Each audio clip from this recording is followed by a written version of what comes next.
میں ہوں Zafar Khan, NLP coach certified trainer. آج ہم ایک کہانی ڈسکس کریں گے۔ ایک دفعہ کا ذکر ہے کہ بادشاہ صبح سویرے سویرے اپنے شہر کی سیر کو نکلتا ہے۔ سورج ابھی نہیں نکلا ہوتا، رات کا پہر ابھی ابھی ختم ہوا ہوتا ہے۔ بادشاہ چلتے چلتے اپنے شہر کے ایک داخلی رستے کے پاس چلا جاتا ہے۔ وہ وہاں پہ ایک طرف پڑا ہوا بڑا سا پتھر دیکھتا ہے۔ اپنے محافظوں کو اور ملازموں کو حکم دیتا ہے کہ وہ اس پتھر کو اٹھا کر رستے میں رکاوٹ ڈال دیں، اور خود پاس ہی درختوں میں چھپ کر بیٹھ جاتا ہے۔ جیسے ہی دن کا آغاز ہوتا ہے، لوگوں کی آمد و رفت شروع ہوتی ہے، تو گاؤں سے، آس پاس کے علاقوں سے لوگ شہر کی طرف روانہ ہوتے ہیں اور رستے میں پڑی ہوئی اس پتھر کی رکاوٹ کو دیکھتے ہیں۔ مختلف قسم کی سچویشن کریٹس ہوتی ہیں۔ کچھ لوگ اس پتھر کو دیکھتے ہیں اور بادشاہ کو برا بھلا کہتے ہیں اور آگے گزر جاتے ہیں۔ کچھ لوگ اس پتھر کے ارد گرد اکٹھے ہوتے ہیں، ہاتھ پہ ہاتھ دھرے رہتے ہیں اور تھوڑی دیر بعد آگے چلے جاتے ہیں۔ کچھ لوگ اس پتھر کو نوٹس ہی نہیں کرتے اور رستے سے چھلانگ مار کے گزر جاتے ہیں۔ اس طرح سے لوگوں کا وہاں سے گزر ہوتا رہتا ہے۔ بادشاہ یہ تماشا دیکھتا رہتا ہے اور لوگوں کی باتوں کو سن کر محظوظ ہوتا ہے۔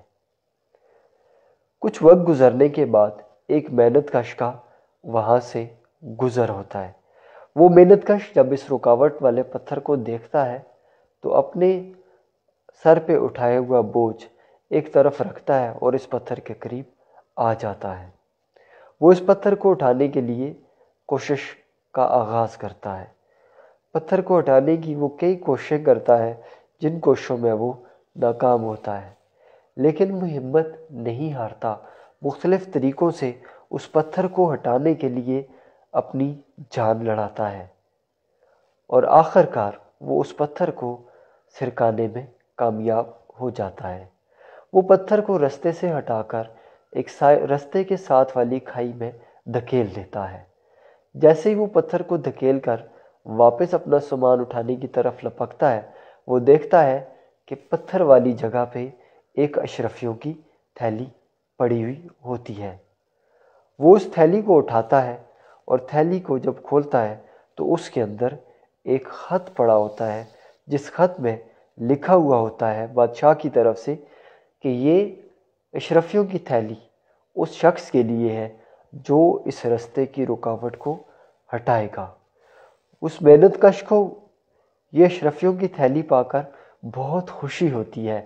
وہ یہ اشرفیوں کی تھیلی لیتا ہے اور اپنا وزن اٹھا کر اپنی منزل کی طرف روانہ ہو جاتا ہے۔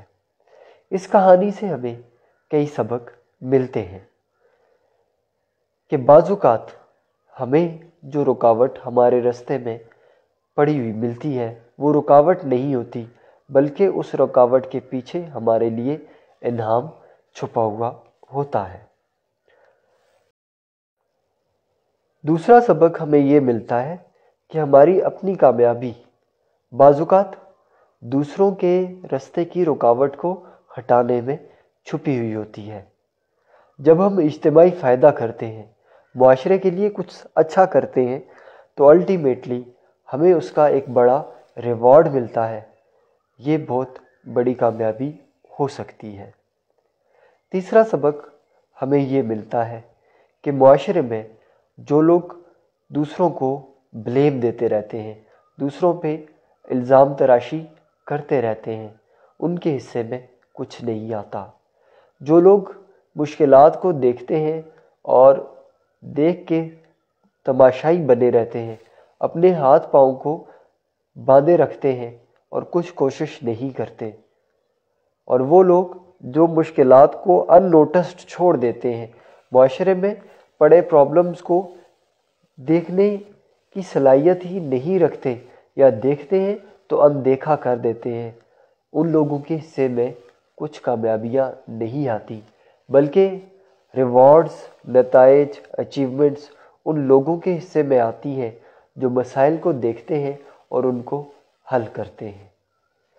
چوتھا سبق ہمیں یہ ملتا ہے کہ اچیومنٹس، ریوارڈز صرف انہی لوگوں کے حصے میں آتے ہیں جو مسائل کو حل کرنے میں جان لڑاتے ہیں، مسائل کو حل کرنے کے لیے جدوجہد کرتے ہیں، مسائل کو حل کرنے کے لیے میکسیمم ایفرٹ کرتے ہیں اور مشکلات، پریشانیوں سے مقابلہ کرتے ہوئے ریزلٹس تک پہنچ جاتے ہیں۔ میری یہ کہانی آپ کو کیسی لگی کمنٹ باکس میں لکھیے۔ اگر آپ اس چینل پہ نئے ہیں تو ابھی سبسکرائب کیجئے، اپنے دوستوں کے ساتھ شیئر کیجئے۔ آپ کا ہمیں سننے کا بے حد شکریہ۔ Thank you so much.